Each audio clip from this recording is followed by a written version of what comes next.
Hi friends, welcome. My name is Baron and this is my channel where I talk about book stuff. I'm the book baron, y'all.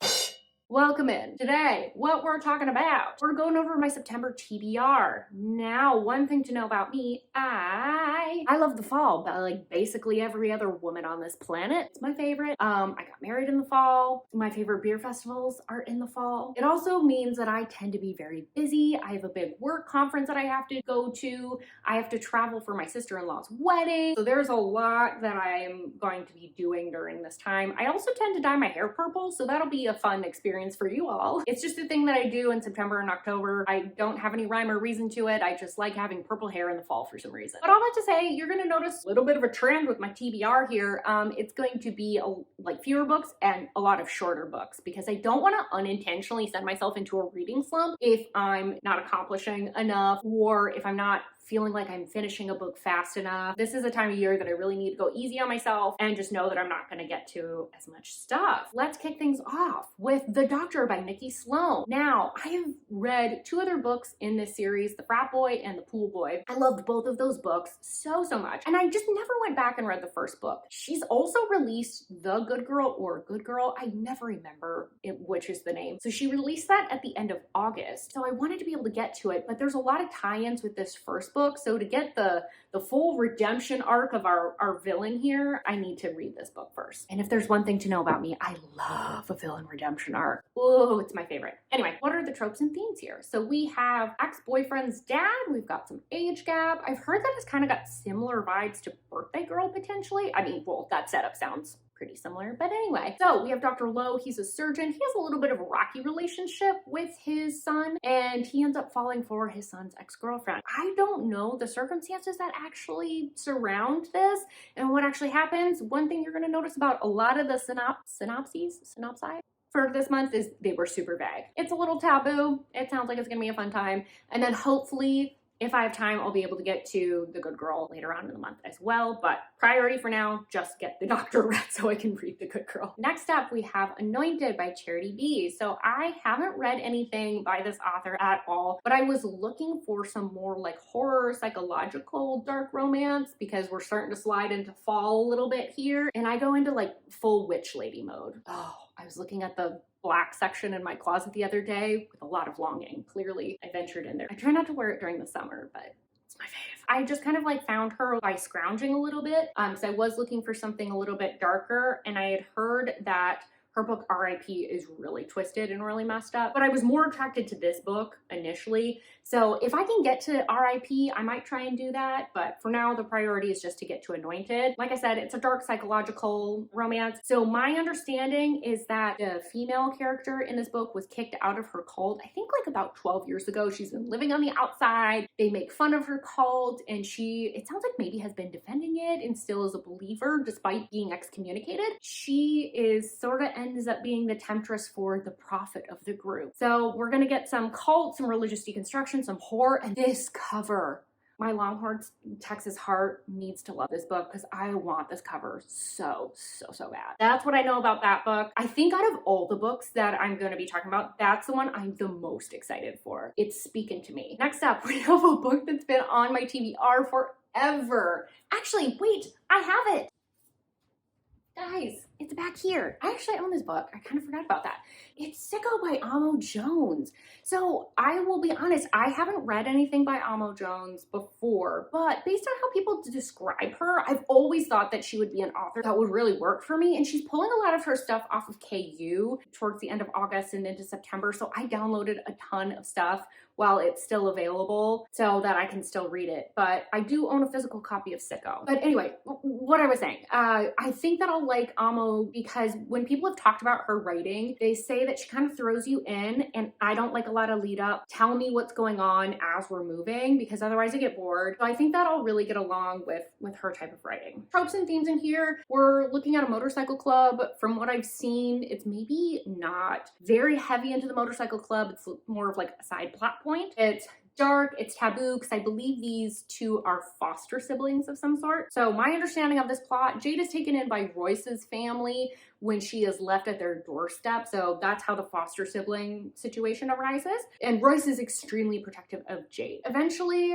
Royce is forced to leave, which leaves Jade without protection of any kind because he's really been standing up for her. He's really been the reason that she has been safe. When she gets back in contact with Royce, he's no longer going by Royce. He's now called Sicko because he's joined this motorcycle club, and for some reason he doesn't like Jade anymore. He's very angry with her. Again, it's a little bit vague from the synopsis, but that's okay. I'm ready to dive in. I want to know what this mask is about. I don't know.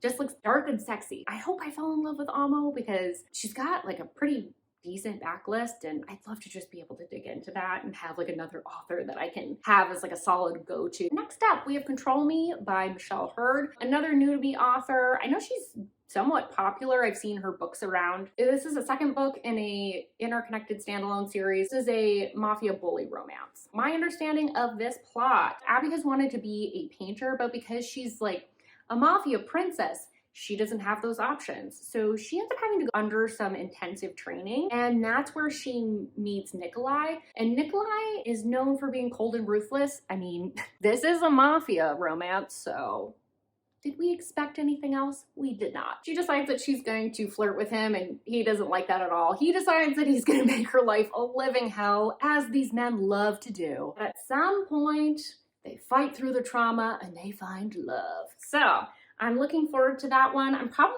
going to be doing a mafia romance reading vlog at some point this month. I don't know what it is about fall, but it makes me not only want to read spooky stuff, but it makes me want to read mafia romances. Love with a Glock. Next up, we have Broken Whispers. I'm so sorry if I butchered this author's name. I could not figure out how to pronounce it anywhere online when I looked. Miva Alta? I hope that's correct. I'm so sorry if it's wrong. I had picked up Painted Scars because I had kind of seen that book around and I read it last month. I just wanted to pick up a random mafia romance. I really truly knew nothing about that book, and it ended up being way more progressive than a lot of the mafia books I read are, which was great. They were like supportive of gay people, there was disability rep, and they were pro-therapy, which I was like, wow. So I was really impressed by that. So I was like, well, let's read the second book. These, from my understanding, are interconnected standalones. This is an arranged marriage mafia story. So at the end of the last book, essentially what the setup was is that the Russians, like the home team mob, they were in a war with the Italians. And so they were like, you know what, we need to bring this to a close. So the best way to do that is to do an arranged marriage. So Mikhail is going to be the sacrificial lamb. I don't know if he doesn't have any vision but he has very limited vision in one eye because of an accident. He is known for being a tough guy. I know, it's crazy. In the mafia, you don't say. He's being set up with Bianca, and Bianca is in some way protecting her sister, but it sounds like she doesn't talk a lot, hence the name Broken Whispers. I'm really excited to get to that one. Look out for a mafia romance reading vlog for me because that is definitely a trope that I love in the fall. Next up, we have Frost by Liza James. So if you've seen anything from last month, I became obsessed with The Madhouse by Liza James. I loved her take on religious deconstruction. I love that she wasn't afraid of dark and scary topics like that and not just using them as a plot point. I wanted to get further into her backlist. I want to read Vibe at some point, but I want to save it. I want to save it for a time where I feel like I can appreciate and savor it more, and it's not just like shoved into a bunch of different activities that I'm doing. So we're doing Frost. Also, this will be a Liza James stan account. Sorry about the change in content. But anyway, so this is supposed to be a dark, sapphic paranormal romance. I think I saw that it was a Snow Queen retelling, so not quite the right season. I thought I also saw that there was something about vampires in there, so I'm hoping that it kind of toes that line of like paranormal elements. Once again, this was super vague, so in order to find the details that I did, I had to scrounge through some spoiler-free reviews, which was very challenging. But from what I can gather, we have Scylla. In some way, she is a slave or a captive of some sort, and it says that she trades one monster for another. So I'm assuming that that's how she gets in contact with Nama. I'm probably butchering that name. I'm so sorry. She's our other heroine. So she is one of the 4 queens of hell, and she's trying to find 7 women to fill out Lilith's harem. So I'm assuming that Scylla in some way is involved in that, but that's as much as I could find out without spoiling it for myself. I will say in the reviews, I did see that things moved a little bit too quickly and maybe it needed a little bit more page length. So knowing that going in will be very helpful for me. Did see too that Scylla's character development is really spectacular, and I was like, ooh, sign me up, that sounds great. I am looking forward to that one as well, as I am all of these, because it's my TBR list. I can't stop saying it though because I get excited.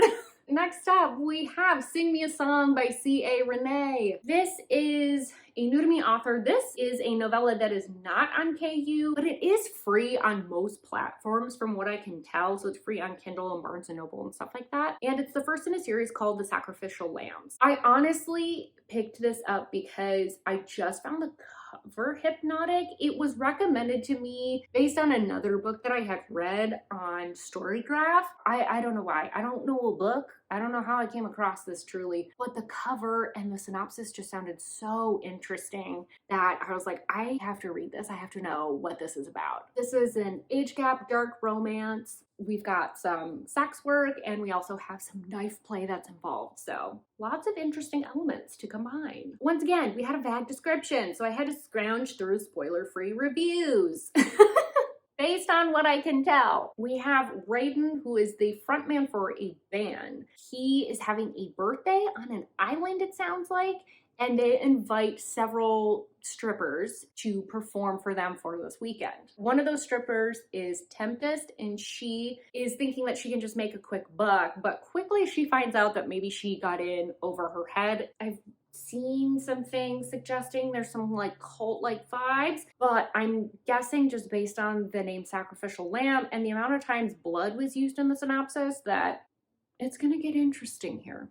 Last one on my list is, is Art Havoc Haunt. No, I fucked it up. Damn it. I can't remember the name of this book for the life of me. I'm gonna have to look down at my notes. I'm sorry. It's Heart Haunt Havoc by Freitas Moon. Good Lord. Okay, so I saw an advertisement for the second book in this series through Harley LaRue's Instagram. This is a new to me author, but I figured if she is endorsed by my Lord and Savior Harley LaRue, that there's a pretty good chance that I would love it. The themes here, it's supposed to be a dark romance. It's got some more like horror or like haunting elements. There's a lot of queer rep. There's some like gothic and Catholic mysticism that's involved. We have Colin Hart, who is a trans exorcist, and he's taking on a particularly challenging haunted house. He, along with the owner, a non-binary person by the name of Bishop, are dealing with ghosts, ghouls, goblins, demons, all the things. And it seems like this house is just like a beacon. It's pulling them in. They're gonna have to unravel the mystery of this house, but in the process, they're also pulling up things about their past as well and having to confront that. Talk about literal and figurative skeletons in your closet. This is one that I was hoping can kind of help me slide into some more like spooky horror things, but still give me the romance I desire. And then hopefully I can make it to the second one, but we'll see. Again, I don't think that I'm gonna get that much read this next month, so I have to be honest with myself a little bit, even though I don't want to. All right, so that's what my September TBR looks like. Let me know, are you planning to read any of these books? Have you read any of these books? Did you like them? Let me know what's on your September TBR. I feel like everyone's mood changes where they're like, I want spooky and dark academia and more of those types of elements in their books after reading these like soft summary things. Well, some of us are just read dark stuff all the time, but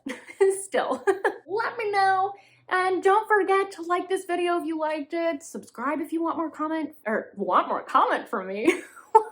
Subscribe if you want more content from me. And I hope to see you on my next video when I hopefully have all my brain cells together. All right, bye-bye.